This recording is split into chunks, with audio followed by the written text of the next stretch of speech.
Assalamualaikum warahmatullahi wabarakatuh.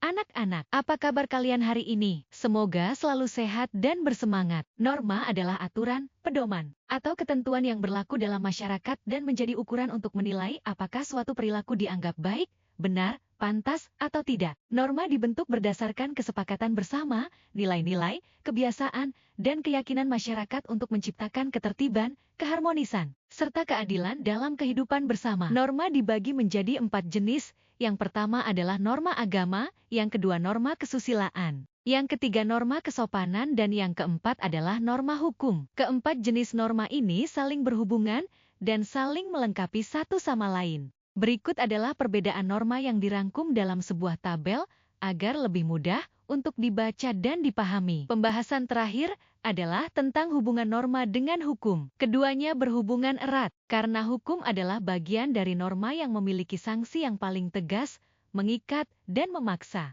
Norma dan hukum memiliki fungsi yang sama, yaitu mengatur perilaku manusia. Perbedaan antara norma dan hukum adalah norma biasanya tidak tertulis dan hukum tertulis dalam suatu peraturan. Hukum dan norma sifatnya saling melengkapi satu sama lain, misalnya mencuri melanggar norma agama. Kesusilaan dan juga norma hukum diatur dalam peraturan. Pada kesempatan kali ini, kita akan bersama-sama mempelajari studi kasus tentang hukum dan norma dalam kehidupan sehari-hari. Yuk, kita simak bersama videonya dengan penuh perhatian. Selamat menyaksikan!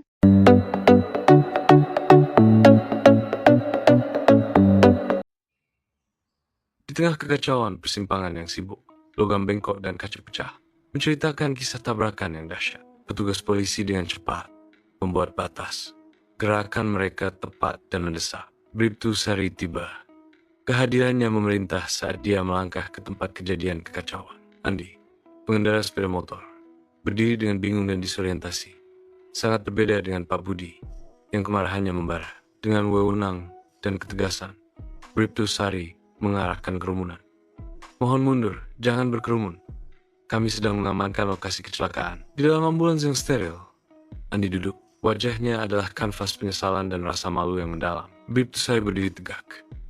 Sikap resminya sangat kontras dengan keputusan Andi. Suara Andi bergetar dengan penyesalan. Saya minta maaf, Bu. Saya sedang terburu-buru. Saya tidak melihat lampu merah. Suara Bribtu Sari tegas dan tak tergoyahkan.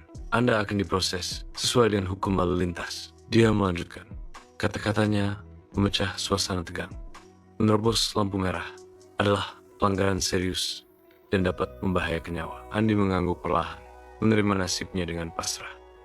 Saya mengerti, Bu. Saya benar-benar minta maaf. Di persimpangan yang ramai, Pak Budi mengamati mobilnya yang rusak. Wajahnya adalah kanvas frustrasi dan kekhawatiran yang meningkat. Dengan suara putus asa, Pak Budi memohon intervensi. Saya hanya ingin keadilan, Bu. Mobil saya hancur, saya bisa cedera serius. Ibu Lina maju selangkah, kesaksiannya jelas dan tak tergoyahkan. Saya melihatnya sendiri, Pak. Lampu merah untuk sepeda motor itu sudah menyala sejak lama. Dia terus melaju tanpa mengerem sama sekali. Jaminan ketenangan Bribtu Sari menenangkan ketegangan. Tenang, Pak. Semuanya akan diproses sesuai hukum. Kami akan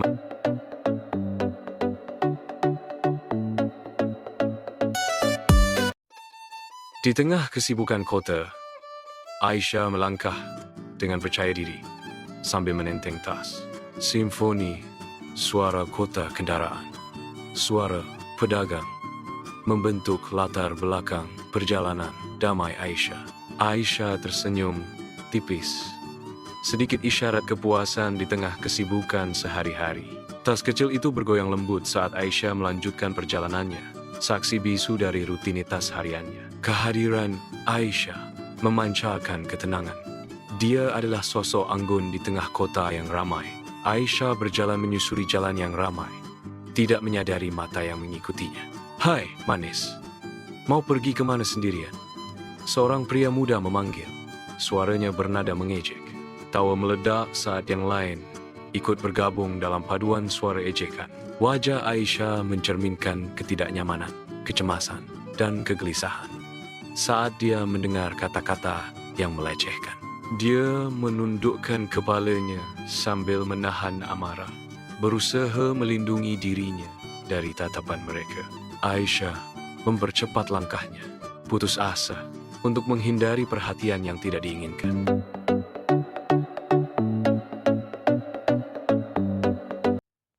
Di pagi yang cerah, Ibu Rina menyapu halamannya.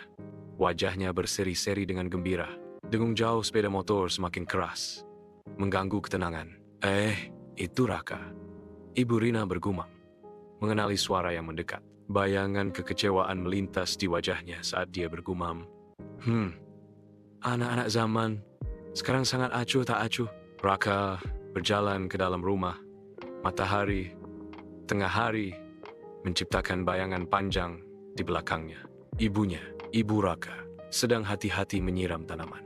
Gerakannya lembut dan tepat. Ibu Raka menoleh ke Raka, bertanya, "Raka, apakah kamu lewat rumah Bu Rina tadi?"